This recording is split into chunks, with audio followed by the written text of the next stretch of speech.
हम पढ़ रहे हैं एल्कोहल, फिनॉल और ईथर। लास्ट लेक्चर में हमने देखा था इसका वर्गीकरण, एल्कोहल का, फिनॉल का और ईथर का। ठीक है, इस लेक्चर में हम आगे देखने जा रहे हैं उनका नामकरण। वैसे तो ये सब चीज आ चुकी हैं फंक्शनल ग्रुप वाले वीडियो में, परंतु आज हम आगे इस चैप्टर में हैं, इसलिए थोड़ा थोड़ा फिर से देख लेते हैं। तो सबसे पहले हम देखते हैं एल्कोहल। तो एज यू नो, इसका क्रियाशील समूह क्या होता है? OH, और इसमें प्रत्यय लगता है ऑल। तो अंग्रेजी में मीथेन कैसे लिखते हैं? S, METHANE। इसमें ई का प्रतिस्थापन किससे कर देते हैं? ऑल से। तो मीथेन से बन जाता है मिथेनॉल। इस तरह ईथेन में ई हटा के ऑल, तो ये क्या बन जाएगा? इथेनॉल। अगर आप प्रोपेन लिखते हैं तो क्या बनेगा? प्रोपेनॉल। इसी तरह अगर हिंदी में जाएं तो हिंदी में क्या होता है? आ की जगह ऑल, तो जिसमें जो आ होता है, जैसे मीथेन, मीथेन में क्या आ जाता है? आ निकाल के हम उसको क्या लिखते हैं? मिथेनॉल। अगर हम इसमें अब बात करने जाए आगे, तो सिंपली जो हमारे हाइड्रोकार्बन, मैंने बार बार कहा है, मीथेन, इथेन, प्रोपेन, ब्यूटेन, ये जो हमारे हाइड्रोकार्बन है बेसिक, ये आपको तैयार होनी चाहिए। उन्हीं में हमको क्या लगाना है? ऑल प्रत्यय लगाना है। जैसे कि CH4, ये क्या है? आपका मीथेन। इसके H का विस्थापन OH से होगा, ये हमने देखा था लास्ट वीडियो में। हाइड्रोक्सिल समूह द्वारा विस्थापन होने पर ये क्या बन जाता है? अल्कोहल बन जाता है। तो ये मीथेन, एक कार्बन, यहाँ पर भी एक कार्बन, क्या जुड़ा है इसमें? OH। देयरफॉर ये हो जाएगा आपका मीथेनॉल। इस तरह CH3, इसमें से H का विस्थापन OH से होगा, तो CH3 CH2OH, ये बन गया आपका इथेनॉल। ठीक है, आगे हम उसी तरह और इसी के उदाहरण देखने जा रहे हैं, आगे देखते हैं। अब जैसा कि हम जानते हैं कि 2 से अधिक जब कार्बन होते हैं, दैट मीन्स 3 या 3 से अधिक, तब क्या दिया जाता है? क्रियाशील समूह जुड़ा होता है, उसके लिए हम उसके स्थान को क्रमांक देते हैं। और क्रमांक भी हम क्या करते हैं? जिस क्रियाशील समूह जुड़ा होता है उस साइड से देते हैं, मोस्टली क्रियाशीलता के समूह की सक्रियता के आधार पर। तो उसको लघुत्तम क्रमांक मिले उस कार्बन को, इस तरह क्रमांक देके हाइड्रोकार्बन का नामकरण किया जाता है। जैसे कि हम देख रहे हैं यहाँ पर CH3 CH2 CH2OH। यहाँ से देखेंगे तो 1 2 3, इसका क्रमांक कौन सा आता है? 3 आता है। बट अगर यहाँ से देते हैं तो ये हो जाएगा 1 2 3, इसका क्रमांक कौन सा हो जा रहा है? 1 हो जा रहा है। तो लघुत्तम क्रमांक ये हुआ, तो हमारा राइट वे ये है, हमें क्रमांक यहाँ से देना पड़ेगा। तो ये हो जाएगा आपके कार्बन कितने हैं? 1 2 3 कार्बन है, दैट मीन्स ये हो गया प्रोपेन। पहले स्थान पर OH समूह जुड़ा हुआ है, इसलिए इसको हम बोलेंगे प्रोपेन 1 ऑल। इस तरह दूसरे पे देखिए आप, CH3 CHOH CH3, इसको आप दोनों तरफ से देखिए, 1 2 3, और यहाँ से देंगे तो भी इसका क्रमांक क्या होगा? 1 2 3, दैट मीन्स दोनों तरफ से OH का स्थान दूसरे नंबर पर ही है, देयरफॉर कोई फर्क नहीं पड़ता, आप यहाँ से दीजिए या यहाँ से दीजिए, तो इसका नाम हो जाएगा प्रोपेन 2 ऑल। नेक्स्ट एग्जाम्पल देखिए, H2C double bond CH CH2OH। ठीक है, अब यहाँ पर देखिए, यहाँ पर इसको हमने 2 नंबर दिया और इसको 1 नंबर दिया है। आपको याद हो तो क्रियाशील समूह की सक्रियता श्रेणी 11th में है, जिसमें डबल बॉन्ड यानी आल्किन जो समूह है वो बाद में आता है और अल्कोहल पहले आता है। देयरफॉर जो सक्रिय ग्रुप होता है क्रियाशील समूह, उसको हम क्या देंगे? लघुत्तम क्रमांक देंगे। देयरफॉर हमको क्रमांक कहाँ से देना पड़ेगा? इस साइड से, 1 2 3। कार्बन 3 है तो प्रोप लिख दिया हमने, प्रोपेन का आपने लिखा प्रोप। दूसरे स्थान पर डबल बॉन्ड है तो 2 इन और ये 1 ऑल। अब ABCD में E और O, ये जब हम पढ़ते हैं तो इन, यहाँ पे डबल बॉन्ड है तो यहाँ पे 2 इन लिखा जाएगा और 1 क्या लिखा जाएगा? ऑल लिखा जाएगा। दैट्स क्लियर बेटा। नेक्स्ट पॉइंट आता है आपका यहाँ पर CH2C ट्रिपल बॉन्ड SC।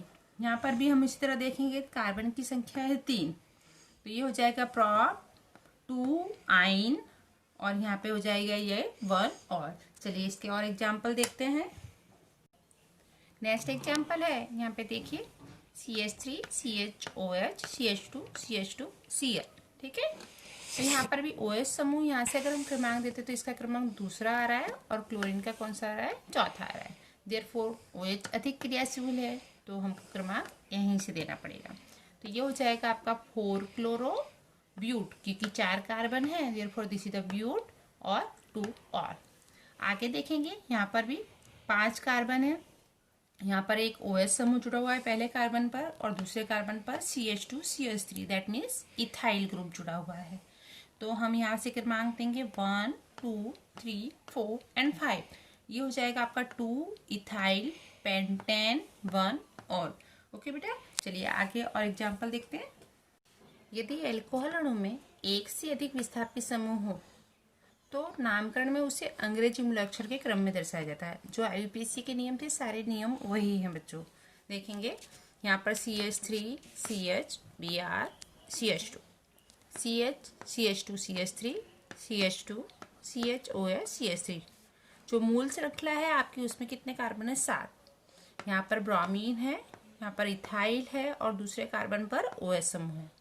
अब ये तो आपका अल्कोहल हो गया, और इथाइल और ब्रोमीन ABCD में देखा जाए तो B पहले आता है और इथाइल यानी A, यहाँ इथाइल क्या आता है बाद में आता है। यहाँ पर एथिल हिंदी में बोला जाता है but that is the ethyl. तो यहाँ पर हम क्या करेंगे 6 ब्रोमो 4 इथाइल हेप्टेन, और क्या आ जाएगा ये 2 ऑल। ठीक है, यहाँ पर नीचे नेक्स्ट एग्जाम्पल अगर देखते हैं तो ये Cl CH2 CH2 CH CH3 CH2OH। तो ये हो जाएगा आपका 4 क्लोरो।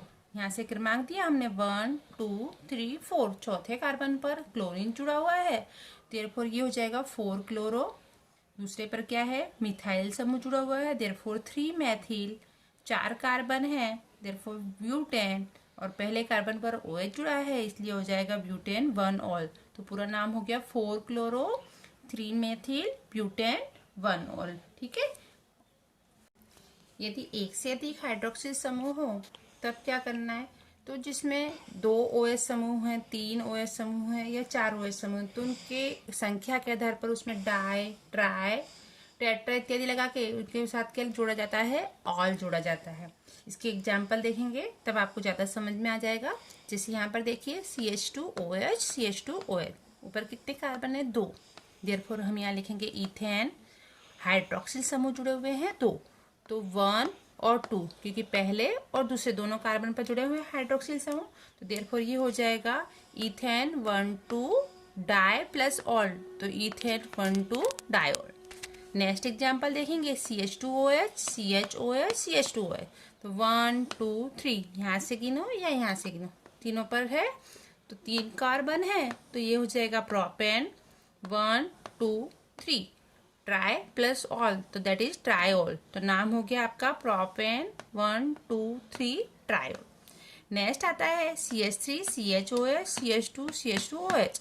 आप देखिए यहाँ पे तो पहले कार्बन से 1 2 3 4, यहाँ पर पहले कार्बन पे है और यहाँ पर इधर से गिरेंगे तो दूसरे पे आएगा, देयरफॉर OH समूह का स्थान हम कौन सा रखेंगे? हमको क्रमांक इस साइड से देना पड़ेगा 1 2 3 4, क्योंकि लघुत्तम क्रमांक चुना जाता है। तो 4 कार्बन है, देयरफॉर ब्यूटेन, और पहले और तीसरे पर OH समूह है, देयरफॉर 1 3 डायोल। नेक्स्ट है HO CH2 CH2 CH double bond CH CH2OH। यहाँ पर भी हम 1 2 3 4 5, और यहाँ पर 5 OH समूह जुड़ा हुआ है। तो यहाँ पर भी देखिए डबल बॉन्ड का स्थान दूसरा आता है यहाँ से, और यहाँ से लेंगे तो तीसरा आएगा। तो डबल बॉन्ड का स्थान यहाँ पे दूसरे क्रम पे है, इसलिए हमको इस साइड से क्रमांक देना पड़ेगा। तो टोटल कार्बन की संख्या है 5, तो पेंट, दूसरे कार्बन पर डबल बॉन्ड है तो 2 इन, यहाँ पर पहले और 5वें कार्बन पर OH जुड़ा हुआ है, देयरफॉर 1 5 डायोल। ठीक है, 2 OH हैं तो डायोल, तो पूरा नाम हो गया आपका पेंट 2 इन 1 5 डायोल। एल्कोहल अणु में हाइड्रोक्सिल समूह बलय प्रणाली से बचते हैं बेटा साइक्लिक, कि जिस कार्बन के साथ जुड़ा हुआ हो उस कार्बन को प्रथम क्रम दिया जाता है।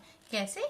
देखिए यहाँ पर सपोज ये है आपका साइक्लोपेंटेन 1 2 3 4 5, साइक्लोपेंटेन है। अगर OH समूह यहाँ जुड़ गया तो इसमें क्या लग जाएगा? और इसका नाम हो जाएगा साइक्लो पेंटेनॉल। इस तरह ये अगर साइक्लोहेक्सेन, इसमें अगर रिंग आ जाती तो बेंजीन बन जाता है, बट सिंपल वलय बना हुआ है, देयरफॉर ये क्या है, साइक्लोहेक्सेन।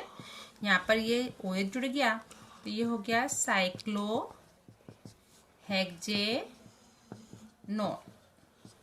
आगे देखें, अब देखिए OH समूह यहाँ जुड़ा हुआ है और ब्रोमीन यहाँ जुड़ा हुआ है, तो आपको क्रमांक यहाँ से देना है 1, 2 एंड 3। तो ये हो जाएगा आपका 3 ब्रोमो साइक्लोहेक्सेनोन। ठीक है, और देख लेते हैं हम, इसमें भी ABCD के क्रमांक का ध्यान दिया जाता है। कैसे ध्यान दिया जाता है देख लेते हैं। जैसे यहाँ पर OH है और यहाँ पर आपका जुड़ा है CH2 CH3, ठीक है, और यहाँ पर आपका जुड़ा है S3C। तो देखिए ये तो 1 नंबर हो गया। अब 2 नंबर इसको देना है या इसको देना है, तो यहाँ पर देखिए 1, 2, 3, 4, 5 और 6। यहाँ पर 2 पे क्या है, इथाइल, और 5 पे मिथाइल, तो यहाँ पर हो जाएगा ये आपका 2 इथाइल 5 मिथाइल साइक्लोहेक्सेनोन।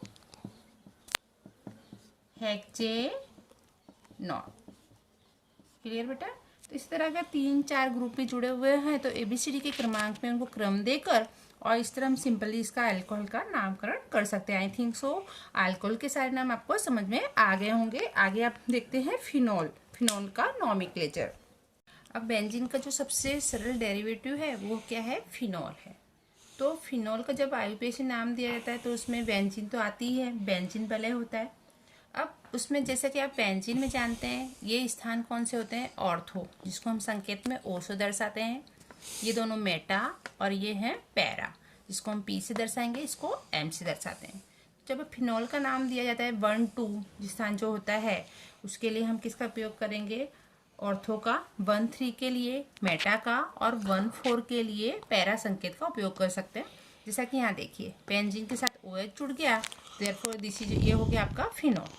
यहाँ पर 1, 2, तो ये 2 मिथाइल फिनॉल, और इसके जो सामान्य नाम हैं फिनॉल में वो भी बहुत प्रचलित हैं और वो हमको तैयार करने हैं, इसलिए हम इसके सामान्य नामों की भी चर्चा करते हैं। तो CH3 और OH जब साथ में होते हैं तो उसे कहते हैं क्रेसोल। ऑर्थो स्थान पर OH जुड़ा है, देयरफॉर इट इज कॉल्ड ऑर्थोक्रेसोल। इस तरह यहाँ पर देखेंगे 1, 2, 3, ये हो जाएगा आपका 3 मिथाइल फिनॉल, ये हो जाएगा आपका मेटाक्रेसोल।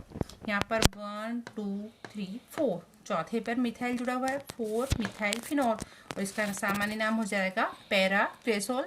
तो फिनॉल में आपको सामान्य नाम भी ध्यान रखने हैं। इसके 3-4 नाम और हम देख लेते हैं फिनॉल के सामान्य नाम और IUPAC नाम। देखिए बेंजीन के ऊपर पहले और दूसरे स्थान पर OH जुड़ा है, तो सिंपल नाम हो जाएगा बेंजीन 1,2 डायोल। पर बेंजीन 1,2 डायोल का सामान्य नाम है कैटेकॉल। इस तरह बेंजीन 1,3 डायोल, इसका सामान्य नाम है रिसोर्सिनॉल। ये बोर्ड में MCQ में पूछा जा चुका है कि रिसोर्सिनॉल का संरचना सूत्र क्या है निम्न में से, तो आपको खास याद रखने हैं ये नाम। तो यहाँ पर बेंजीन 1,4 डायोल, तो और इसका सामान्य नाम देखो हाइड्रोक्विनोन, O बचता है तो क्विनोन, और दूसरा इसका नाम है सामान्य क्यूनोल, यानी इसके सामान्य नाम 2 हैं, एक है हाइड्रोक्विनोन और दूसरा है क्यूनोल। ठीक है, एक और इम्पोर्टेंट नाम है इसमें, वो देख लेते हैं, वो भी देख लीजिए आप। तो वो देख लेते हैं हम। देखिए बिल्कुल इजी है और इम्पोर्टेंट इसलिए बोल रही हूँ क्योंकि इसका MCQ कई बार पूछा जा चुका है। ये आपकी बेंजीन रिंग, यहाँ पर OH, NO2 एंड O2N, 1, 2, 3, 4, 5, 6, तो ये हो जाएगा 2, 4, 6 ट्राई नाइट्रो और फिनॉल। इसका सामान्य नाम होता है पिक्रिक एसिड। लैब में गए होगे अगर, तो लैब में ये पिक्रिक एसिड होता है येलो कलर का। अब इसमें इसको मैंने इम्पोर्टेंट इसलिए बोला है, इसमें से क्वेश्चन ये आता है कि निम्न में से ऐसा कौन सा कार्बनिक एसिड है जिसमें COOH समूह नहीं है। तो हमने जितने कार्बनिक एसिड देखे, एसिटिक एसिड हो या प्रोपेनोइक एसिड हो, सक्सिनिक एसिड हो, एनीथिंग, सब में COOH समूह होता है।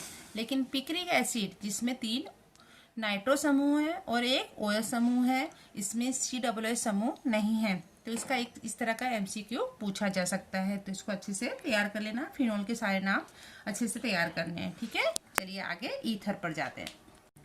चलिए नेक्स्ट है हमारा ईथर। तो फंक्शनल ग्रुप क्या होता है? O और प्रत्यय होता है ऑक्सी। तो CH3O CH3, एक साइड के कार्बन के साथ हम कौन सा प्रत्यय लगाएंगे? ऑक्सी।